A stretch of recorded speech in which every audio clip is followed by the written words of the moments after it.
नमस्कार, मैं हूं सैयद सुहेल और इस बुलेटिन की शुरुआत बड़ी खबर से कर रहे हैं। महंगाई पर मोदी सरकार की बड़ी बैठक शुरू होने वाली है और बैठक में वित्त मंत्री अरुण जेटली के अलावा कृषि मंत्री राधा मोहन सिंह, खाद्य आपूर्ति मंत्री रामविलास पासवान, कॉमर्स मिनिस्टर निर्मला सीतारमण मौजूद रहेंगे। इस वक्त की बड़ी खबर, महंगाई लगातार बढ़ रही है, इससे सरकार हरकत में आई है और खबर आ रही है कि आज कई बड़े मंत्रियों की बैठक होने वाली है। बैठक में वित्त मंत्री अरुण जेटली, कृषि मंत्री राधा मोहन सिंह इस बैठक में शामिल रहेंगे। इसके अलावा रामविलास पासवान, खाद्य आपूर्ति मंत्री भी मौजूद रहेंगे इस बैठक में।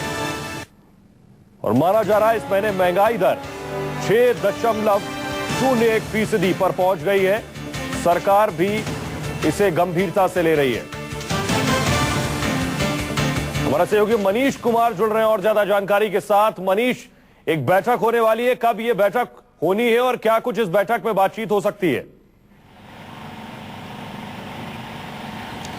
बिल्कुल, देखिए सुहेल, 7 बजे, शाम 7 बजे, अभी से आधे घंटे बाद ये बैठक बुलाई गई है जो कि वित्त मंत्रालय में नॉर्थ ब्लॉक में होगा। और वित्त मंत्री अरुण जेटली ने ये बैठक बुलाई जिसमें कृषि मंत्री राधा मोहन सिंह, खाद्य आपूर्ति मंत्री रामविलास पासवान और कॉमर्स वाणिज्य मंत्री निर्मला सीतारमण भी इस बैठक में मौजूद होंगी। और इन तमाम मंत्रालयों के सचिव को भी बुलाया गया है। जाहिर तौर पर सरकार जो है वो हरकत में आ चुकी है। कल ही जो WPI जो महंगाई दर के आंकड़े आए थे वो काफी गंभीर करने वाले आंकड़े थे, क्योंकि दिसंबर 2013 के बाद महंगाई सबसे अपने उच्चतम स्तर पर थी। ये 6.6% को पार कर चुकी है। तो इसके कॉन्सिक्वेंसेस देखे सुहेल, अगर महंगाई दर इसी तरीके से बढ़ती जाएगी और बेकाबू होती जाएगी तो न केवल लोगों को ही परेशान करेगी, बल्कि ब्याज दर भी जो है, जुलाई में जो मौद्रिक नीति जो समीक्षा होने वाली है उसमें ब्याज दर भी महंगा होगा। इसके कॉन्सिक्वेंसेस। दूसरा, इराक का मसला, इराक के कारण कच्चे तेल महंगा होता जा रहा। करीब 3-4 दिनों में हम देख रहे हैं कि $3-4 के आसपास जो है क्रूड जो है वो महंगा हो चुका है। रुपया लगातार कमजोर हो रहा, $60 को पार कर चुका है रुपया।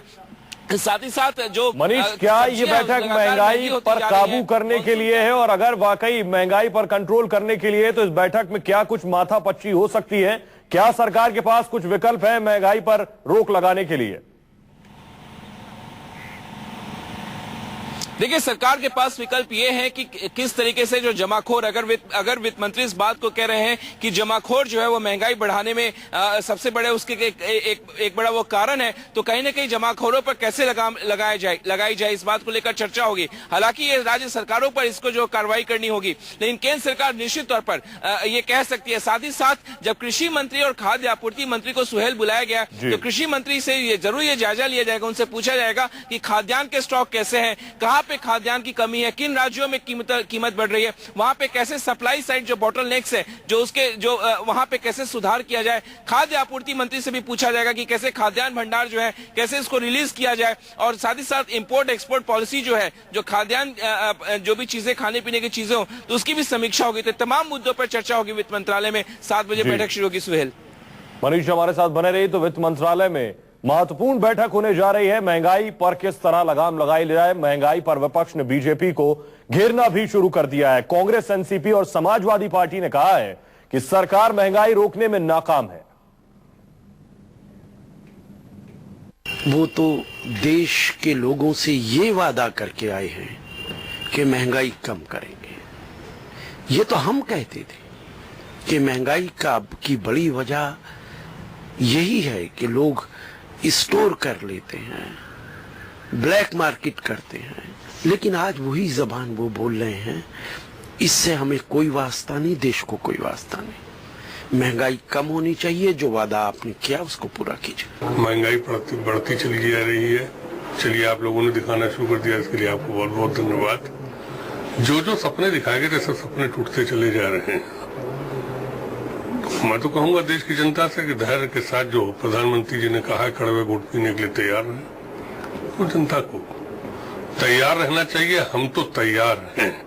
एकाएक महंगाई पर नियंत्रण करना किसी के बस में नहीं, लेकिन चूंकि उस समय चुनाव जीतना था तो जो भी जनता को भ्रमित करने के लिए आश्वासन दिया जा सकता था वो दिया गया।